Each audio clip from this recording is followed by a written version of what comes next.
Pernah nggak sih kalian mikir, kenapa manusia itu suka banget berinteraksi? Dari sekadar ngelirik tetangga yang lagi jemur baju, sampai ngobrolin harga cabe di grup WhatsApp keluarga. Nah, itu semua karena manusia nggak bisa hidup sendiri. Bukan karena nggak laku ya, tapi karena memang butuh orang lain. Interaksi sosial itu nggak muncul tiba-tiba kayak notif pinjaman online, tapi dipengaruhi oleh beberapa faktor pendorong. Bisa karena kebutuhan, empati, dorongan emosi, bahkan cuman gara-gara iseng doang. Tapi, dari hal-hal kecil itu, terbangunlah hubungan antar manusia yang seru, ribet, dan penuh warna. Kadang juga drama, kayak sinetron. Setelah tahu kenapa manusia itu doyan banget interaksi, sekarang kita bahas nih biangnya, alias faktor-faktor yang bikin interaksi sosial bisa terjadi. Tenang aja, ini bukan soal kimia atau rumus matematika yang bikin kepala panas. Ini soal hal-hal simpel yang sering kita temui sehari-hari. Faktor-faktor pendorong interaksi sosial adalah hal-hal yang mendorong terjadinya hubungan timbal balik antara individu atau kelompok dalam masyarakat, seperti imitasi, sugesti, identifikasi, simpati, dan empati. Mari kita dengarkan penjelasan berikut. Imitasi adalah faktor pendorong interaksi sosial di mana suatu individu atau kelompok meniru individu atau kelompok yang lain. Peran imitasi yaitu mendorong seseorang untuk melakukan dan memenuhi kaidah-kaidah yang berlaku hingga terciptanya kondisi masyarakat yang stabil dan tentram. Contoh imitasi yaitu seperti meniru gaya penyanyi dari penyanyi aslinya dan mengikuti style yang kekinian. Sugesti adalah pengaruh yang diberikan kepada seseorang untuk mengubah pikiran, perasaan, atau perilaku seseorang.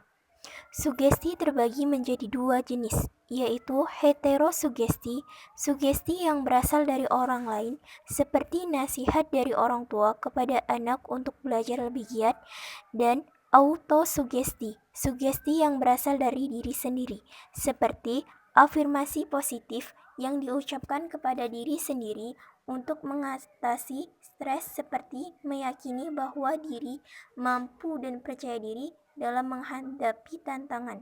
Identifikasi adalah proses di mana seseorang meniru atau mencoba menjadi seperti individu lain yang mereka kagumi atau idolakan, sehingga mereka mulai mempraktekkan perilaku dan karakteristik yang sama.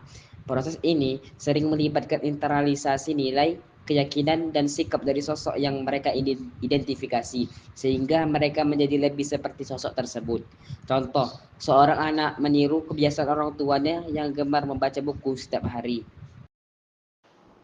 Empati adalah kemampuan untuk memahami dan merasakan perasaan orang lain seperti seolah-olah merasakan apa yang mereka rasakan. Ini melibatkan pemahaman yang mendalam tentang perspektif dan pengalaman orang lain, bukan hanya sekedar rasa kasihan atau simpati. Contoh empati adalah saat teman berbicara tentang masalahnya, bukan hanya mendengarkan tetapi juga berusaha memahami apa yang mereka rasakan dan bagaimana mereka melihat situasi tersebut. Baiklah, itulah penjelasan dari imitasi sugesti, identifikasi empati, dan simpati. Oh ya, simpatinya ketinggalan. Saya yang akan menjelaskan apa itu simpati. Simpati itu apa sih? Bayangin teman kamu lagi sedih karena kucing kesayangannya kabur.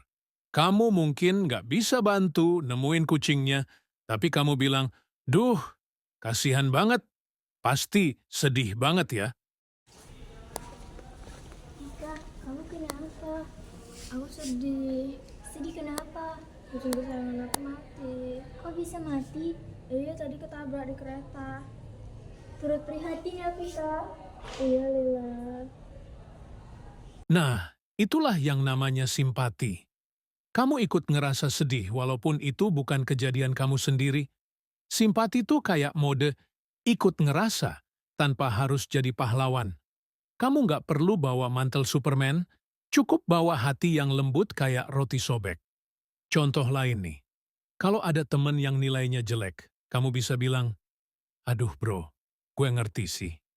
Itu kayak dihianatin sama soal ujian. Kamu nggak ngejek, nggak juga langsung kasih solusi ribet. Cuman hadir dan bikin dia ngerasa nggak sendirian.